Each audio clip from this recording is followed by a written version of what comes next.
Hello Boro fans, A.J.T here back again for the third episode of Transfer Roundup and Rumours. We're here at Emlington Lake.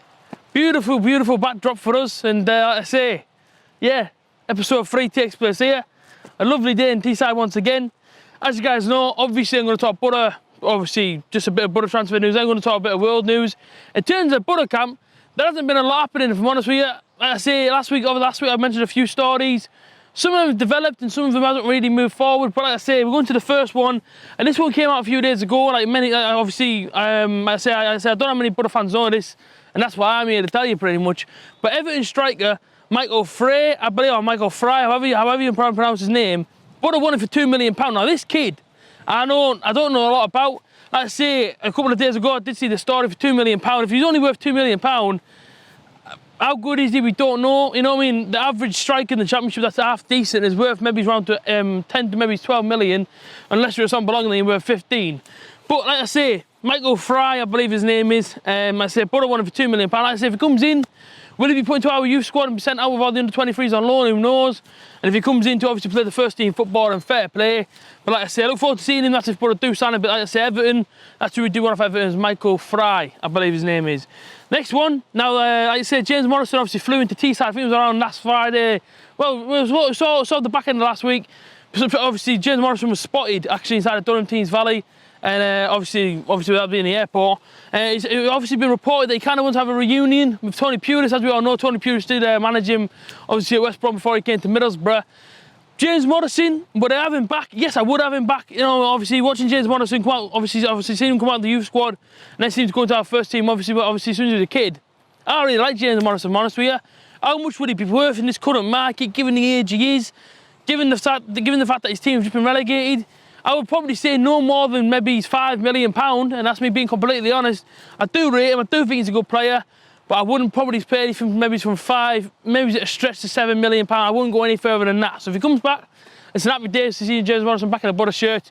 But yeah, as far as we know, that's the only thing we do know, is that he was seen coming back to Durham Teens Valley. For all we know, do you know what I mean? For all we know, James Morrison could have just took a play for Birmingham, straight to Teesside, come and see his family, just to obviously whilst in the summer. But of course, we don't know that. Of course, we don't know whereabouts he's going to be next season. But hopefully he's here to sign for Boro and not Newcastle or Sunderland. Probably our last story to report on Boro this week, and it's a player moving out. It's a club captain, Grant Ledbetter. Now, I did say a bit on this obviously last week. I did make a bit of a point on it. The fact that he could be going back to Sunderland. Of course, we all know all his family's from Sunderland. He's a Sunderland fan as well. One thing I can't be negative on is Grant Ledbetter's desire and passion for Middlesbrough Football Club since he's been here. Obviously, as we all know, he did play for Sunderland. To come to Middlesbrough and show the same passion that he probably showed at Sunderland, for me, is unbelievable. So I say, Grant Ledbetter, he's getting older now. Does he really have the legs for the Championship? In my opinion, he doesn't have it. I think Boro do need to sell him and move on. Of course, it'd be sad to see him go, but listen, that's how football goes these days. If he does go to Sunderland, obviously it's going to be a homecoming for him since that's where he started his career. So yeah, thanks for everything, Grant Ledbetter, and that's if you do move on. Good luck at Sunderland, and let's hope that you have a good career. I should say good last bit of your career at Sunderland, man. Although I can't imagine him being that good if it's Sunderland, because obviously the League One in it. So Rochdale next season. Let's move into some world news now. So news coming out of Anfield last night was that Emre has actually signed a 4-year contract with Juventus. He's set to fly to Turin this week for a medical. Now that was news that sort of developed inside the Champions League final. Commentators and everyone else and pundits were saying that Emre could be going. He's going to Juventus. 4-year contract. Am I going to see him leave England? I'm a little bit, because I do like Emre Can, but I say my good luck to him in the rest of his career. The next one is to do Manchester United. Now this one actually came on Sky Sports last night as well, and there's more on the story.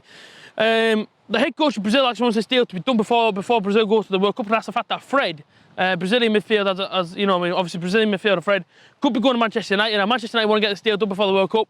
The head coach of Brazil wants it done before the World Cup, so the chance side will be done before the World Cup, hopefully for them anyway. But I say Fred, big fan of him myself, he will be going to Manchester United by the looks of it. And yeah, I say good luck to him. Next one is to do with West Ham, and it's to do with Ryan Fredricks, obviously ex-Boro boy Ryan Fredricks. Could be going to West Ham on a free from Fulham this summer.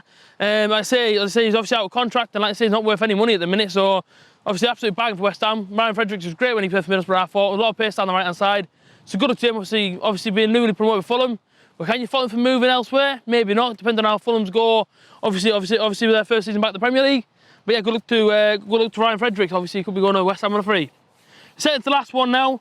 or should I say third to last one, my mistake there, is to do Cristiano Ronaldo. Now this guy, Cristiano Ronaldo, whenever there's a transfer window, people talk about this guy going back to Manchester United. Well, the rumour has it that he does actually want to go back to Manchester United. He does want to have a reunion with Jose Mourinho. And that's as much as we know. Obviously Fabio Capello came out a few days ago and said that Cristiano Ronaldo wants to return back to Manchester United and he wants to return with Jose Mourinho. Now, if Ronaldo did come back to England, it'd be strange to see him at any other English club in Manchester United, but that's the way it looks like he's going to go. So if he does leave Real Madrid this summer, he will be going Manchester United back to the Premier League unless he goes somewhere else and then whatever happens, happens. Sends the last one now, and it actually comes from France.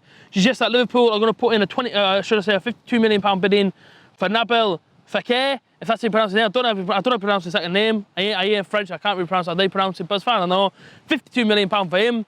So like I say, man, Liverpool are spending big this summer. As we already know, they've signed Fabio as well. Obviously, last week that was 42.5 million. Now they're going for another player here for 52 million. So like I say, a lot of money being spent.